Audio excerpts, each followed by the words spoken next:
Hey everybody, welcome to episode 166 of the Bonehead podcast, where we talk all things Blood Bowl.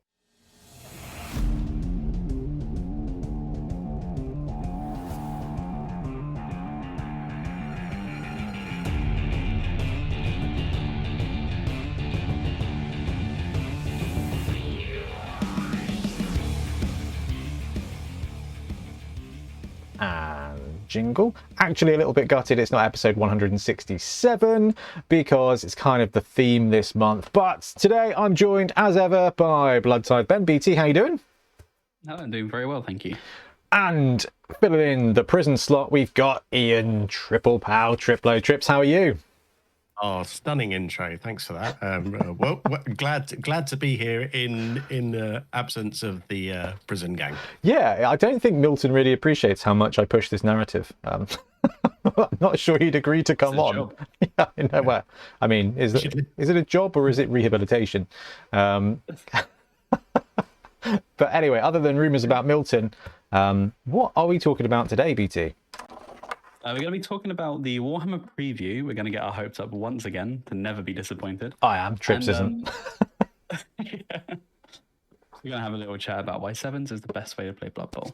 Absolutely. So on Monday this month, which was the 7th day of the 7th month, on the 7th minute past the 7th hour PM, probably should have done it in the morning really, shouldn't I? I dropped the preview video, because that's what we do in Warhammer Worlds apparently, of two series that are coming to the channel now. So Bonehead Championship finished. We took a few weeks off, which was lucky actually, because it's been 89 degrees centigrade, so we would have died. It was bad enough this week. Yeah, we've got two sevens series starting. One of them is being headed up by us, which is Secret Sevens, which is going to start on Monday. We had a bit of a delay to filming, thanks to my beautiful little daughter and Ben's patience. I was like, we're gonna have to rain check like halfway through the game. It's not just because I was losing. Libby's got my back on that one. That was cool. So yeah, we've got some Secret Sevens going on, and we have buddied up with Kaijin Chicken and Primac, who have been filming their Gutter Bowl games. So on Thursdays, you're going to get Gutter Bowl. On Mondays, you're going to get proper sevens, but with a secret spin. And it kind of just made sense that for the 7th month, we'd kind of have a chat about why sevens is great and all the different stuff you can do with it. But like Ben said, he's very excited about the preview. So let's jump straight into that. All right, so first things first, let's go over to the news screen. Now, we've got a preview coming up, like Tripp said, highly likely to be Blood Bowl. And they dropped, did you watch the little video they put together with all the hats? Yeah, I think I watched it. I think you sent it over. It's like, boom. Can I already go into it a little bit? Yeah, absolutely. It's this. I guess you could play the video in the background so people can see what I'm talking about. But with this video, I'm always reminded that GW are like one of the UK's like top like exports, right? Like Games Workshop is now a significant chunk of the FTSE 100 or whatever. And yet the preview videos are like this. Like two blokes in different bedrooms having a chat with like pretty naff webcams. I don't get it. I don't get it. Yeah. First of all, like it's my favorite that they're doing this, but they've also got like Cursed City in the background, which is just the most 2020 vibes they could absolutely pop out. So I agree with that. I agree with that. Honestly, I think, and Trips, I'd love to get your thoughts on this as well. I think this is probably like a rush job again. Like it feels to me like it's a big company, and I found that the bigger the company, the more people who get involved in passing a process down to make something real, and then it kind of gets a little bit like, oh, did Steve not tell you need to do a preview in a couple of weeks? And they're like, no, Steve didn't tell me. And it's like, okay, right, what do we pull together? And then they're like, right, guys, we've got a 9:30 meeting now because we've got to put this in together, right? We need to get something out ready for the preview. What can we do? How do we be creative? And I think one thing you can say about the Games Workshop crew is that they all appear to be very like creative and quite like happy individuals. And like hearing stuff from like Peachy and and Rogue Hobbies, it's kind of like they seem to be quite happy-go-lucky folks, and I think this is probably the happy-go-lucky folks doing the best they can in the 4 hours they've got to do it. What do you think, Trips? A little bit. Part of me hopes that they realise how bad some of their preview teasers are. So this is sort of them taking the piddle out of themselves. But it does feel a lot like someone on Monday afternoon went, "Oh, we're going to put the preview tease video up tomorrow," and they spitballed like 3 ideas, and they went, "This is the least worst one, and also it's the only one we don't have to ask for budget to deliver." Oh my god, Trips! I nearly put my hand up using the button. Like, this is just so work conferencey. But yes. I bet you one of these guys is actually on holiday this week. Or last week. I bet you one of these guys was either a day off, had a hospital appointment, or was actually week off, and one of them has been like, Eddie, I know you're on holiday, mate, but we've got a preview. Do you mind if can we just jump on a call? And they're like, how can we make this work? Okay. And he's like, okay, I suppose I better do that. I reckon that's what's happened. I guess there's no winning though, because like, yeah, I'm here complaining about it, but I imagine if it was a big, like, high budget corporate video, I'd also be complaining about it. But I think there's somewhere in the middle where it's like, I don't know, man. If it was like, you need to get Nick in there. You need to get big Nick being like, "Hi everybody, we're gonna do a Warhammer preview." You know, the hummingbird energy. I love him. Yeah. I love him. But no, I know what you mean. It is really difficult. Like, do you think, Ben, the only way they can get around this is by doing like Warhammer Directs, where they just get? Yeah, I mean, those are pretty good. They're super corporate again. They've got that kind of veneer that's... They're so corporate that it's almost clinical. So you kind of... There's literally nothing to be annoyed about, except they do such a good job with the Nintendo Directs of being like the only thing on the screen right now. Even though there's a man in a suit, the only thing on the screen is the product we're showing you. Like, yeah. I wonder... Yeah, I think that's a bit too far. But they are good. But like, they're very obvious at what they're getting across. I just feel like there's a bridge where you could have it where it's like quite well produced. Like, you have a media team, you have experienced media people putting together like well shot video, well lit video, good audio quality. You have all of that, but then you also have the relatable charm of these presenters, which they've got that in spades. They are war gamers. I'd feel targeted about the well lit, well audioed if I was. If I forgot that we don't remotely have the funding that Games Workshop does. Yeah, that's what I mean. That's what I'm saying. I'm not saying it's like everyone needs to have that, but when you're one of the biggest companies in the country, or one of the most well-developed countries in the world, but it's like, come on, pay some people. It's got to be time though. Like, and Trips, do you think after like the shenanigans of the saturnine stolen boxes, which is still quality as far as story goes, that they've either kept stuff really, really, really quiet now, or they've just kind of, I don't know. I mean, do you see a war here between like the community folks and the suits? I suspect there's a bit of all of that in there. It does feel like this is not a big thing, and then at the last minute they're like, we want to do some stuff around it. And I think that for me, the big thing that gives you a big clash is you really see the paragraph above the video. Your hosts have prepared a video invitation. It's not, they're faking a call. And then it says, if you watch very, very closely, you might be able to spot some subtle hints. I mean, it's clear that whoever's written that hasn't looked at the actual video and really got it through. Because you pick up on the subtle cues. Yeah, I don't think very, very was needed. Yeah, even ChatGPT could have done that. Actually, no, you're right. The hats makes me think this wasn't ad hoc.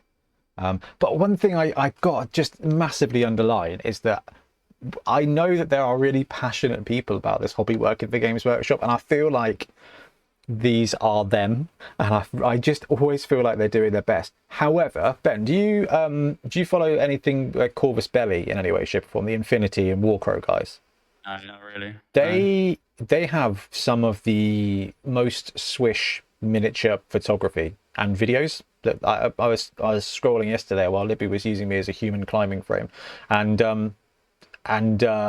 their Warcrow stuff is just done so nicely. And you're talking like, you know, Games Workshop have got this media team and the potential to make such good videos, and Corvus Belli are like 1/19th the size, and their videos are just absolutely, swish is the only appropriate word. But yeah, it's an interesting one, but very much to the point there, they've got a series of hats that they've shown off, and this is the one I got absolutely positively well overexcited about, because we've got 2 Teams of Legend pending. I mean, while we don't actually know, because it is Games Workshop, that they're going to bring the other Teams of Legend back, I mean, they're on like the 27th team, so like I'm enough of a statistician to sort of say there's a trend there. that they're bringing the Teams of Legend back. So like when I see a chap wearing an Egyptian hat, literally a Tomb King hat, literally a king of a tomb, I'm like, this feels like Tomb Kings. So I got very excited when this dropped, took a screenshot, did a video, and then Trips, what did you do? Well, I thought it was hilarious because you were filming the video and uploading it at the time, and then I was like, oh, I was clearly a bit behind, and I opened my email, and in the email they had, here are the logos for the event, and I was like, where is the Blood Bowl logo? Oh no, I didn't even see this. And it was like, here are the 6 logos, but the Blood Bowl logo is not one of them. So I got I edited the video and put it up. I think I'd even made it public, and then the first comment was like, oh, you've not seen the email, have you, Ben? I was like, yeah, Trips has just shared it with me. But I mean, sometimes they sneak stuff in, and this feels like, I think somebody accused me of having the energy of someone watching a Bigfoot video. It's fair to say the email. I know. I was like, actually, I'm more of a UFO guy. And the person in the comments was like, oh, no. Ben, look at this event. They're linked. And I was like, okay, cool. Which was a complete little spin. But I did enjoy that. And I'm fine with that because I like these guys here. I am excited for this, even if there is a chance that it's going to be absolutely nothing at all. Bigfoot. So I thought that was a quality comment. Yeah, and it's fair to say the email does say games including. It doesn't say only these. Exclusively these titles. Yeah. Exactly, Trips. It does say here are the 6 games that we're talking about, and some seismic news for Age of Sigmar as well. And you're like, well, so that's 7 logos you've used, and 8 things to squeeze into a preview show is a lot.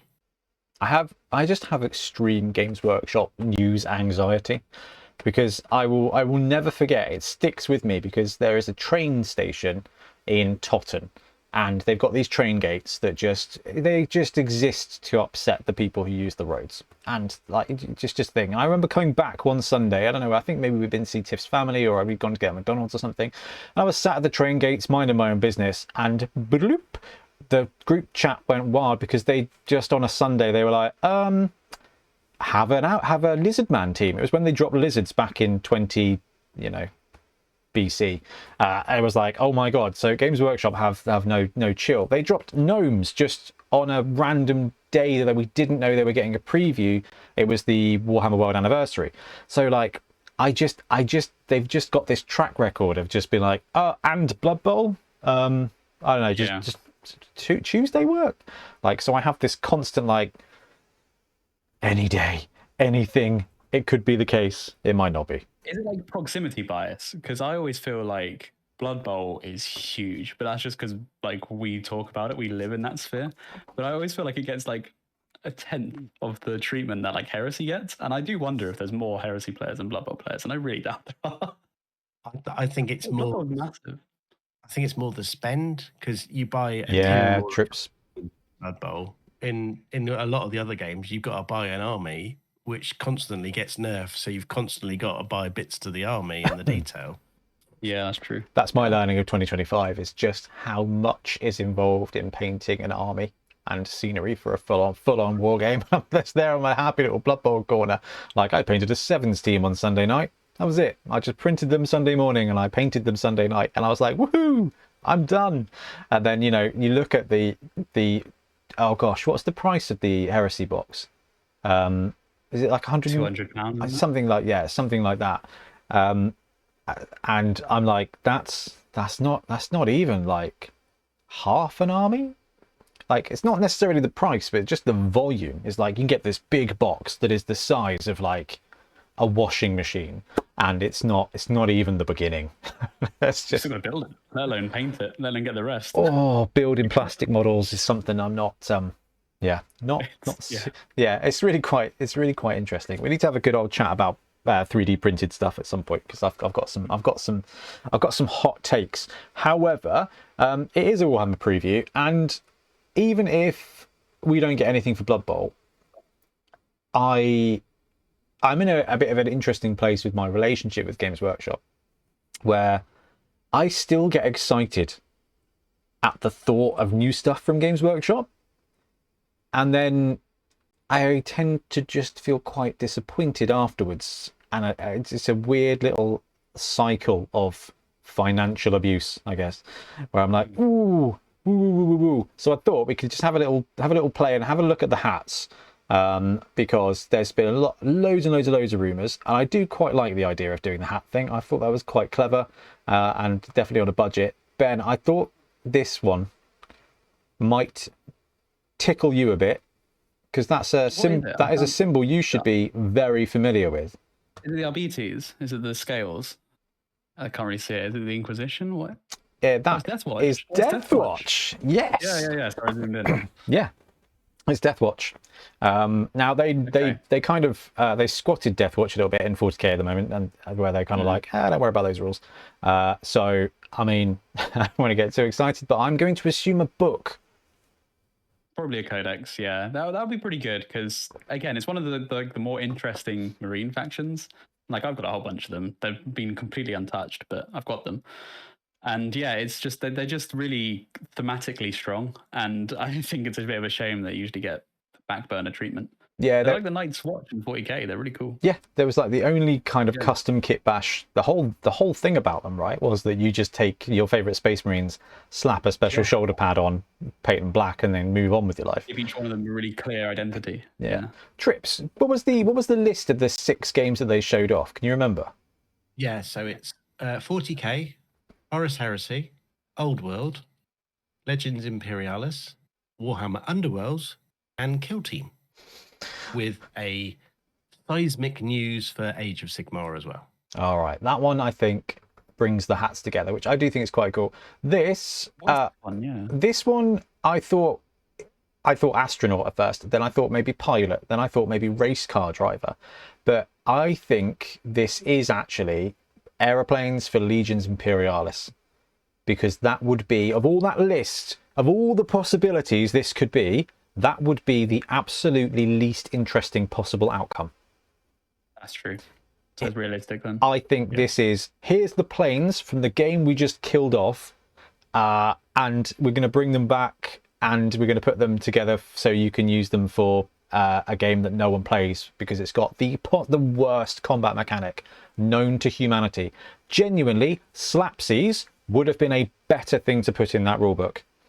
Roller. Oh mate, can you imagine that? A 40k tournament, but they all have to play slapsies to go first. Physical violence. Yeah, that'd be rocking, because they all tend to be like Johnny. Oh God, what's the man with the shape of the triangle with the cartoon man? Johnny Bravo. Yeah, they're all Johnny Bravo shaped, right? Like 40k players are either Johnny Bravo or upside down Johnny Bravo. So like that. Johnny Cage Mortal Kombat trips. Right. Yeah. Anyway, this one I think is probably planes.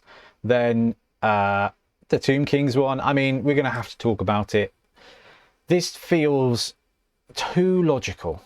Like, if you ignore all the Blood Bowl rumours that have been floating around, and what I had another one surface this morning, someone pinged me, was like, if you order Swift-Vine and Glimmershard, they don't come with rules anymore. They don't come in a box, they come in the white box.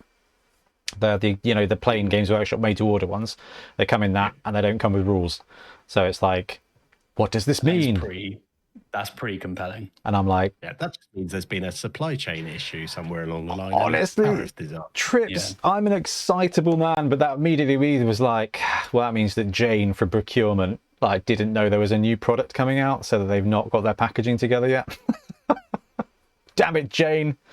but it could be the sign. But regardless of all the rumors, right?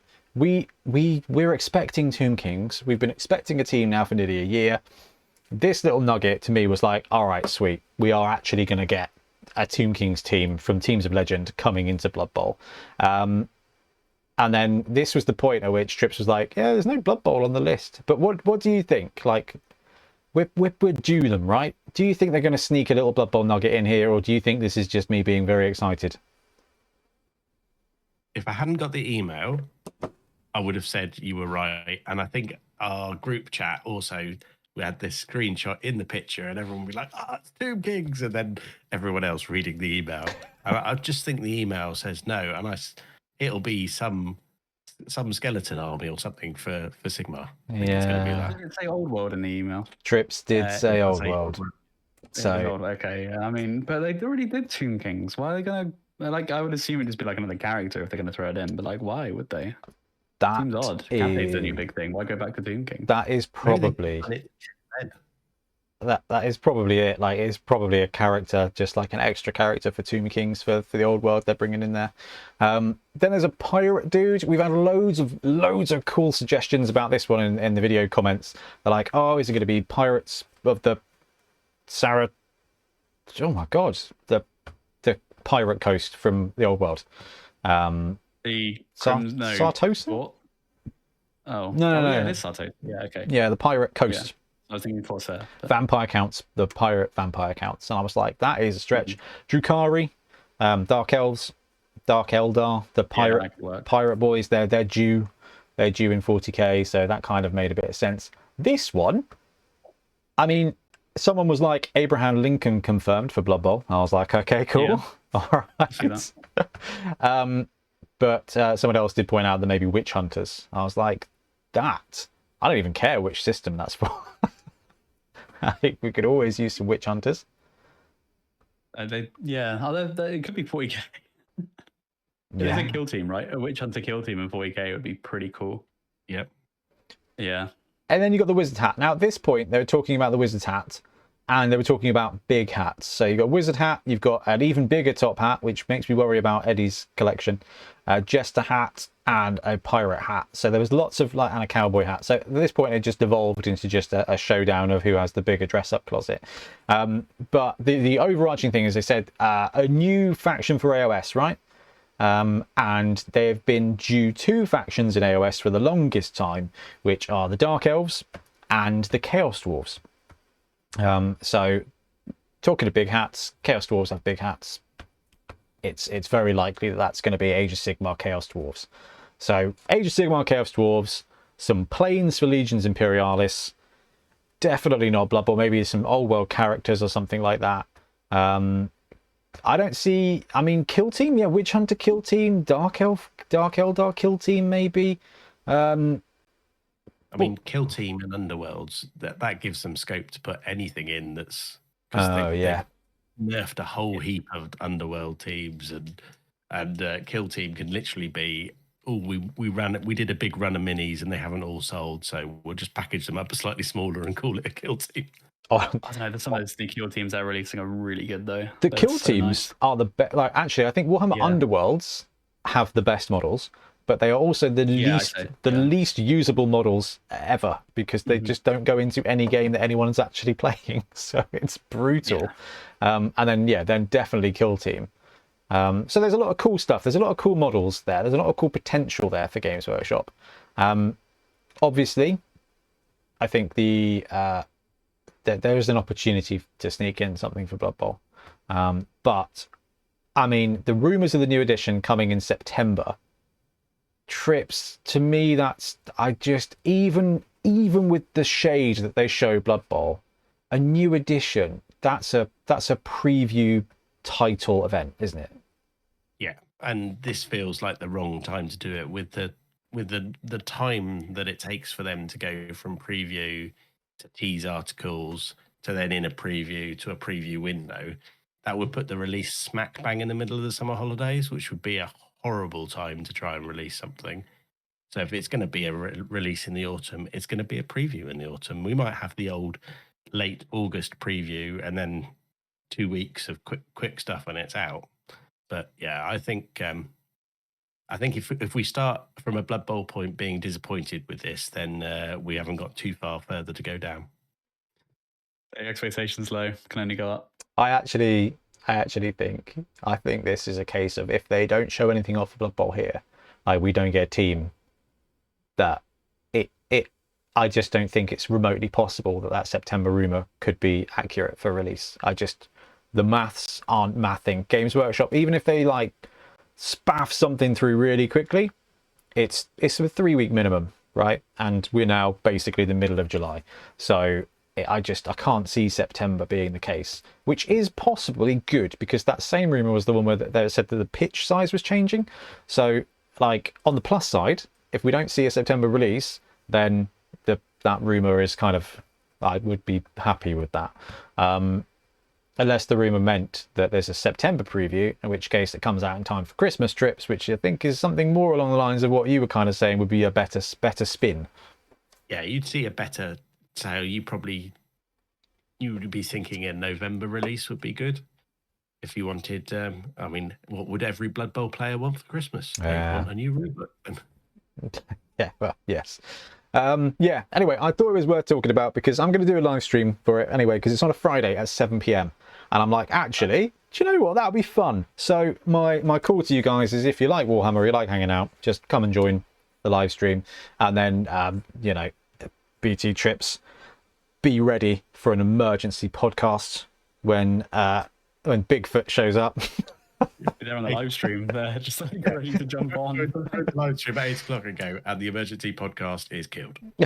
Yeah, don't worry about that. Yeah, I did think this. I was like, looking at the month, I was like, okay, I need to make sure I'm home around Tacoma. I was like, I'm not going out, not doing store visits or anything. And I was like, yep, can be home. And then like Friday PM, and I was like, well, I would have been home anyway. That's fine. It's all going to be good. But yeah, I mean, I love a good Games Workshop preview. And very much like what you guys are saying is there's always something to criticize. And I think it's really hard when you've got happy people who want to share content, I think, which is their team, with their hands held from a corporate stance. And it's I think as much abuse as we kind of give those guys for talking about a book for 17 minutes, that Nurgle release trips was just a crime. But at least there is a new book coming out. There's a new Munda book coming out. So yes. Oh my God! What is this? Completely redo my shelf layout, but there's another new Munda book. We're here going. Can we have a new Munda book? Can we have a box and a 36-page book, please, Games Workshop? And they're like, we'll think about it. In the meantime, Necromunda, have a whole expansion. Like Encyclopedia Britannica, but the Necromunda. What is going on with the Munda team? Are they just what does the head of Necromunda have on the Games Workshop CEO? Like, dude, what's happened there that he's like, yeah, I'm just going to keep releasing stuff. You can't do anything about it. Like, by the way, next week we're dropping a book. Yeah, it's almost like they're just completely out of the chain of everything else, and they just go, no one else has got a news article. Excellent. We have a book. Yeah. We always have another book. You've got like shares in Dunder Mifflin. That's it. I just need to keep printing. Yeah. We haven't produced enough paper this year. Okay. Can we release a new edition? No. Same edition, just more books. Because we must be up to 17 or something now, Trips. Oh, it's more than that. Oh my God. I love Necromunda so much, but like just the prospect of getting into that game is just 20. Oh my goodness me. That's more than like Old Heresy had. Yeah. It's pretty cool though. It's very cool. Like, it's so cool that that's what I want to see Blood Bowl become for Games Workshop. It's just something that's they just add stuff to, and everyone is chill about it forever. Like, how much imbalance must there be in 20 supplements of a game? I think that's why they have to keep releasing new ones, because they like, that team, that's really good, but they don't work with everything else. Okay, well, we'll give them a book and customize the rules and give you some minis. But that's the nice thing. Not only do you get the book, you get some new minis with it as well. And it's like, okay, well, yeah, I don't mind the paper with some more 27-piece plastic miniatures. Yeah, and they've got some more plastic miniatures coming out. They've got some Space Police, which they are cool. They are so cool. This is just, yeah, Wicked. I don't know what this guy's doing out of Call of Duty, but I mean, zappy Yeah, they're zappy. very cool. But I mean, if Games Workshop don't drop anything for Blood Bowl, I will probably pick up Call of Duty Graviton Man, and he'll remain on the shelf of unbuilt plastic, with my entire Spires. Wicked. Anyway, let's talk about actual Blood Bowl, because I've declared this Sevens month because the number 7 seems appropriate. I'm going to be doing a Sevens meta, monthly meta on Sunday. So we can kind of look at the year and which teams are doing really well in Sevens, because the people keep going, "Are you going to do Sevens? You're going to do Sevens?" I was like, "Yeah, I'll do it in July." But I mean, one thing we were chatting about the other day, guys, is just 11s. I mean, hey, we've just talked about Horus Heresy and Munda and everything, and how big an undertaking some of those games are. I think Sevens might be the lowest barrier to entry of any Games Workshop game. What are your thoughts on that? Because you need a pitch. Are you including the potential that you can 3D print? Are you including that as a thing that this game actually has over other games? Is a lot of options for printing? Do you know? If so, then yeah, definitely. I even from a Games Workshop point of view, like I don't. Maybe yeah. I still think that's outrageously low barrier. I don't know what is a better. What would be a lower barrier to entry than a box of Blood Bowl and a pitch? Like in the world of Games Workshop games, like Underworlds is literally the same. You need the box set. The pitch you can't buy separately. So actually, you need the starter set. It's also got custom dice and a team and cards. Kill Team has custom dice. And you need. Does it have custom dice? It's got custom lengths. It's got many tokens. Oh, tokens. Okay. Yeah. No, I think you're probably right. I think you're right. 7 models. Not a lot of GW games that are just that few now. I could probably play Warcry or Kill Team with that many, but then you're going to need terrain as well. There you have it, Trips. See, this I think is why Sevens is always sung to me, and we got so much about this when we talked about Blood Bowl 3. So on the last podcast, we talked around Blood Bowl 3 and if it's back, and whether it's good to go and stuff. And so many of the comments were like, how has no one made a Sevens version? Like, how has no one made Sevens? Because, I mean, when it comes to online games, you've got Magic Arena and stuff like this. You can fire off a draft and it takes it a while. You can play a few games, but you kind of got that 20-25 minute play time. And something we were talking about when we had Milton on Trips was we were talking about like whether or not you can get Blood Bowl 3 game in a lunchtime, and you can't always guarantee you're going to be able to get that in. Yeah. Whereas 7, it runs quickly, and it's very rare with Sevens. I think the best thing about, not only does it have a low entry point, no matter what happens, you generally have fun in a Sevens game.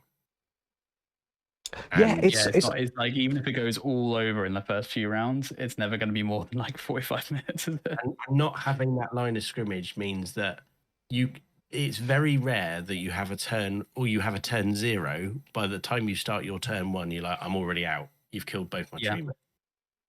I think that's one of my favorite things about Sevens is that it gives you that immediate choice right from the very start. If you kick or receive, it doesn't matter, because the only block you're getting on your first turn is your blitz. And I think it's just such a tactical angle that I love. See, when we went to play in Warhammer World, like just those opening kicks of, okay, I was running Skaven, obviously. I was like, okay, I'm happy to move my Rat Ogre across the pitch, make the blitz, and just put him there to tag up your line of scrimmage. And I made that first play, that opening move, and then the game just goes absolutely mad after that. And it may be a 3-turn touchdown situation, and then you set up again, you've got another 3 turns. But like Ben said, like if it goes horribly wrong, 45 minutes, you just rack it up and play again. And if it goes really poorly, your second half tends to be very quick, and then you kind of you can just play and play and play. So from a digital point of view, like I could see, if Cyanide wanted to make, let's just dream, apparently, because I'm feeling very optimistic today. The benefit of having a non-working day midweek, I guess, is like if they pop sevens on that, imagine that. It's lunchtime, you know, you log on, you play a game of sevens and you have time to eat. You know, you just binge in a couple of sevens games. You've got that kind of high twitch thing. I just think it would be a much better version of Blood Bowl to be played digitally in this age. Like standard 11s, like it's a full investment. Even if you play it, like it's great, it's very good. But like, I think if Games Workshop ever wanted to go a route where they're like, okay, how do we make this game, how do we present this game to the fast Twitch players? I think that's a good angle. However, I also think. Sorry. No. You go. I was going to say, I think it's also more beyond just like a casual, fast, quick game. I think playing sevens improved my Blood Bowl because there's no rerolls. You have to think a bit quicker. You're encouraged to like process information a bit faster. It's a different dynamic that I think encourages you to be a little bit more, I don't know, conscious of risks when you have like no rerolls and things. I think that's quite important. And to really show what the positionals can do. You learn a lot about your positional players in sevens because you don't have a full lot. You don't have them skilled up, and you generally like, this is what this guy can do. Because in sevens, there is lots of, I have to try and do it, because you just run out of time so quickly. 2 turns in, you can often be at the point of going, that player cannot score now. He is already too far away. Yeah, you're exactly right. I mean, Rich and I used to say this, like sevens will make you a better Blood Bowl player because you do it's all or nothing, and you've got that excellent angle of the risk is much less, because if you take a punt on something and it goes wrong, actually, worst case scenario, in 25 minutes you can just set up another game and go again.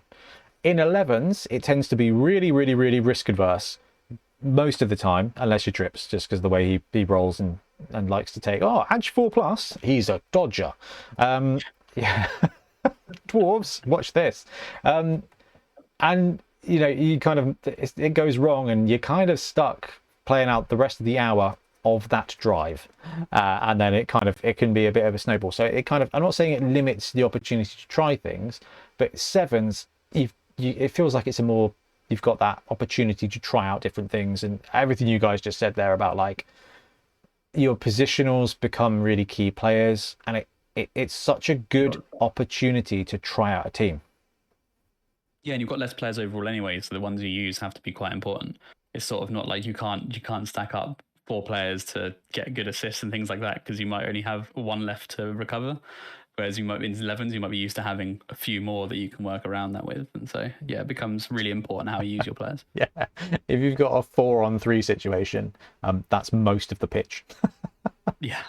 Yeah, you're exactly right. Actually, in that, it would be half the pitch, wouldn't it? No, what I was going to say is, however, it gives you that great opportunity to try out new teams.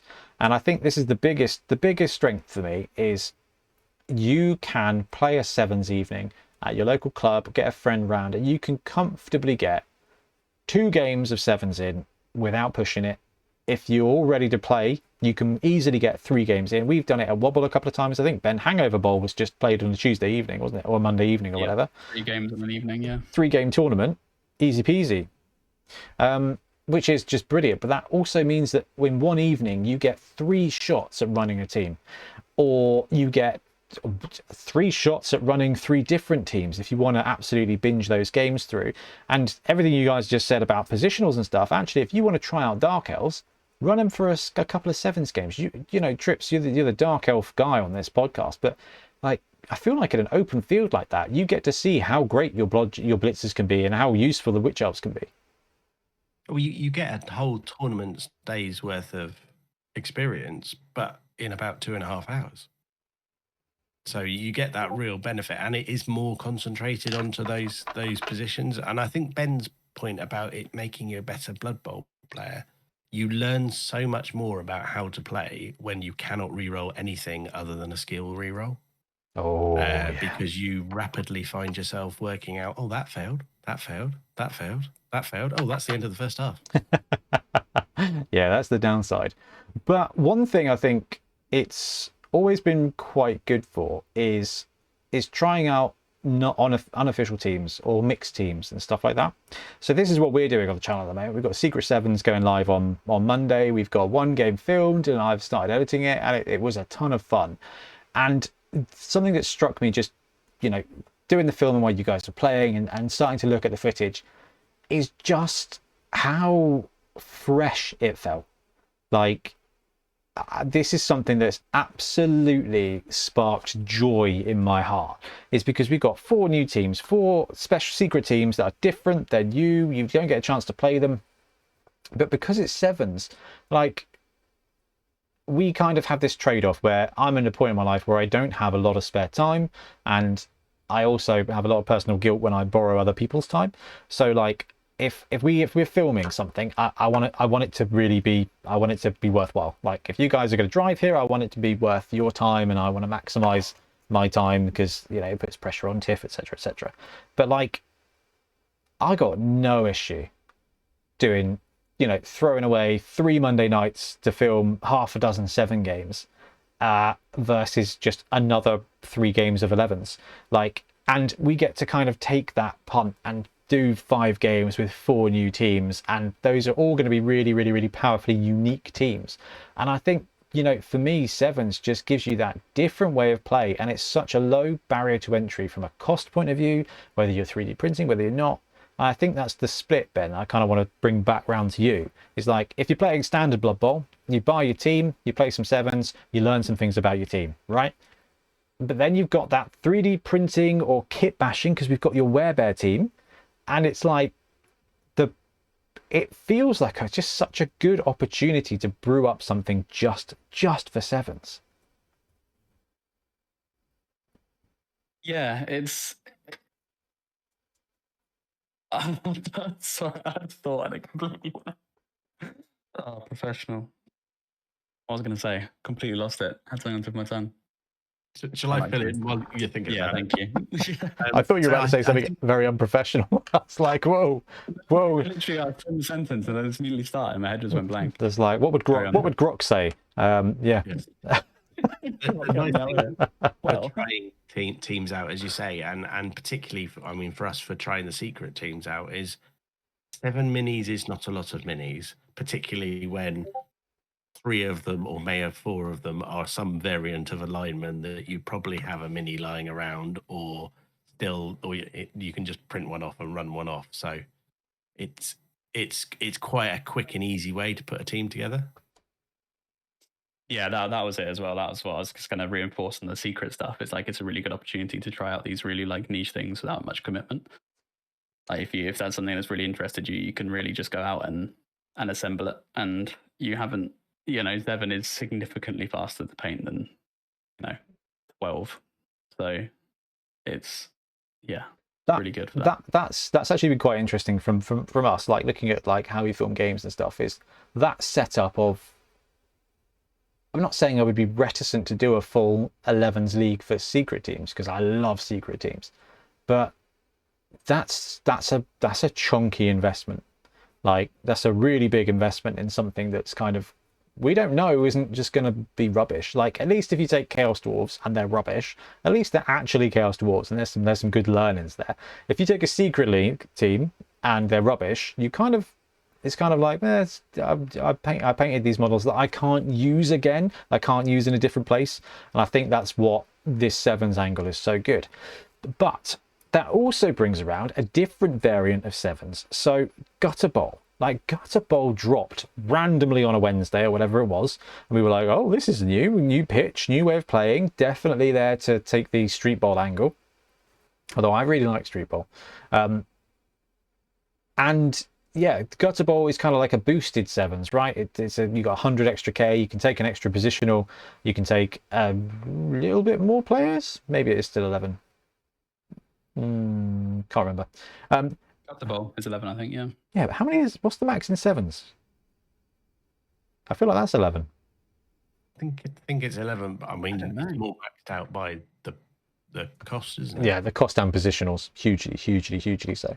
So Nick, Kaijin Chicken, and Andrew Primack have been filming the Greenbridge Gutter Bowl, and they're just passionate about playing something, and there's this other thing where these smaller variants, they get a little bit less face time because they are a little bit more niche, and Blood Bowl is already the most niche of Games Workshop stuff, right? It's the only one that just sits completely aside to everything else Games Workshop does, and I think that's what makes it so good.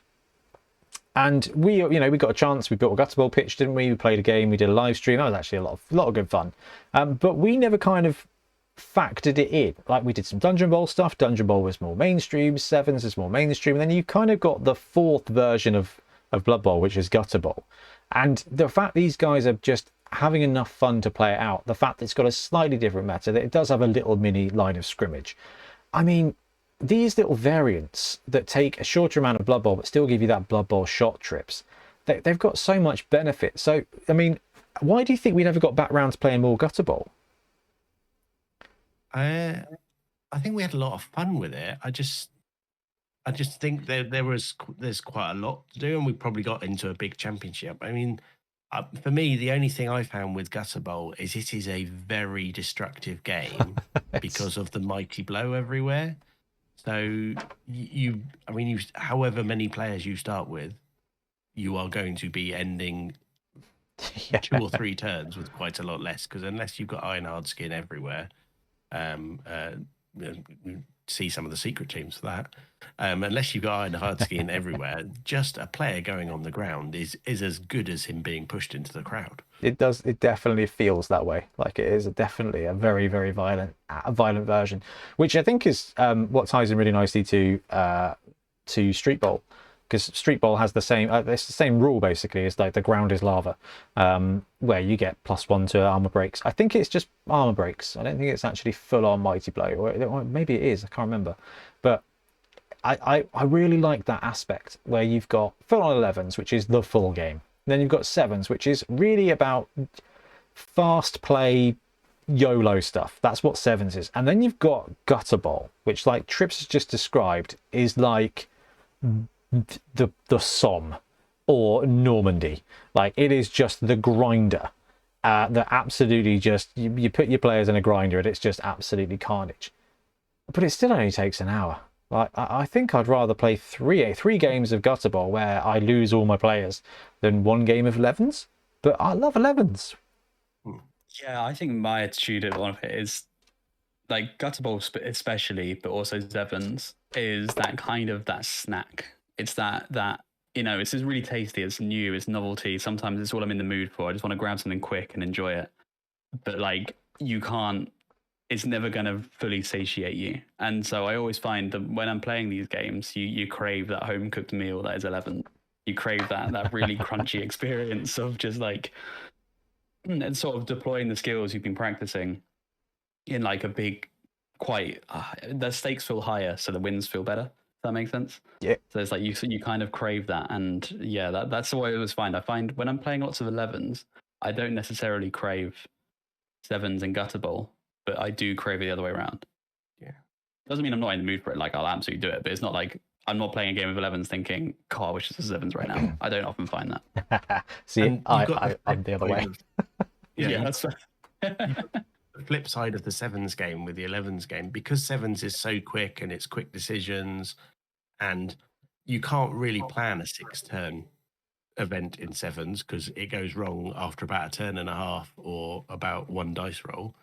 In 11s, there is much more. Sometimes that 1-0 win that you grind out in turn 16, it has taken you all to 16 turns to do that. So there's a real sense of satisfaction. So I think there's a bit more strategy and a bit more long-term thinking, as well as the nature that you're either probably tournament playing, so it's a series of days or details, or it's your league team and they've built the story and you've got your favorite player and you've got that detail, which doesn't happen as much with 7s because it's almost that they're not the full-on star players and wind up. They're the pretend wannabes. I think you guys have nailed it there. I think 11s, it feels more earned. Like, you've done your time. To play a game of 11s, come up with a win. It's a full-on immersive agreement between players. Like, this is a battle of minds and dice. Definitely dice. Whereas I think the 11s, the 7s version, and probably why I lean towards it, is it tends to be, which I think Trips, you kind of touched on, it tends to be a cascade of fresh puzzles. Like there's no real plan here. Like we're going to do this, and then maybe next turn will look like this. Oh my god, no, okay, it looks completely different. So I think that's why I like that a little bit more. Is you get the highs, but a lot quicker. And I think just my mind is just like, ooh, puzzle, how does this work? Ooh, puzzle, how does this work? And I think that's why I like 7s. Whereas 11s, I think you guys just described it absolutely perfect. Is like, this is a chess game. Like this is a longer game where I'm thinking, okay, how do I make 3 turns time this happen? Which is its own absolutely delicious meal. Like, but sometimes I fancy that, the quick touch of 7s. Now I will say we've had some brilliant championships. We've had some great characters come out. But for me, the first 7s like stuff where we had the player leveling up in that specific way where you chose one each turn. That was I still think that's like the best little format we've had. But again, that's just it's a bite-sized thing. It's not standard 11s, but there was just a little, I guess it was because it was from the before times where it was like, oh, we've made a little mini fresh format here with these skill ups that you play, it's contained, and it's kind of, you've got resurrection, so you don't have to worry too much about the grind. I guess there's always that little bit of nostalgia for me for 7s. And also I managed to get Tiff to play 7s abroad as well, which was quite cool. But no, I mean, I have to work on that one. Yeah, well, I had to take Tiff to Tenerife to get that game. But it was a great game. Dark Elves versus Skaven, wicked. I think there was the leftovers from my Hangover Bowl teams actually. Yeah, it was wicked. I just wanted to take today because it's the 7th month, and regardless of whether we get new stuff or old stuff, like there's so much we can do with what we've got now at such a low entry, and that variety of, you've got like crunchy 5-6 day team tournaments with 11s on one end, and you've got an evening with a couple of people new to Blood Bowl playing 7s on the other end. I just don't see that from any other Games Workshop game. Like, I love the idea of the old world, but you can't play the old world without 1,000 points at least, and a table, and a 6'5", 4-foot table with terrain. And it just, I'm looking at these games that Games Workshop are bringing out, I'm like, oh, do you know what? I love the Saturnine Terminators. I think they're wicked, but there is absolutely no way I'm ever getting them to the board unless I put them in OPR, and OPR are like, we don't do rules for heresy stuff. So I'm like, okay, this is a model that looks cool, but I can't ever get to it. You look at, Games Workshop previewing their Tomb King team, obviously next Friday. You can be like, cool, I'll pick that up because I can run that in 7s. And I can run it quite quickly. And as you guys said, like 7 players is an evening's worth of painting, and you can get that team done. And then if you love it, you can add more players. You can paint it fully or whatever. I wanted to wax lyrically about 7s a little bit because we focus very hard on 11s, but I still think 7s is just, it's just the best. Great. It's just the best. I think the Blood Bowl rules really do help for a game of 7s. And I think when we filmed our first Secret 7s game, it proved that, because you know the rules and you know the skills, but both Ben and I are looking at 2 rosters going, never played this team before, never played against this team before, but we can figure this out. Yeah, like the SR-71 Blackbird that's designed to fall apart unless it's actually flying. That's kind of how 7s works, right?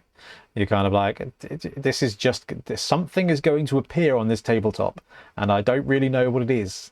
And I think I love that. I absolutely love that. Right. Anyway, well, thank you very much, both of you, for jumping on and joining and talking some Blood Bowl.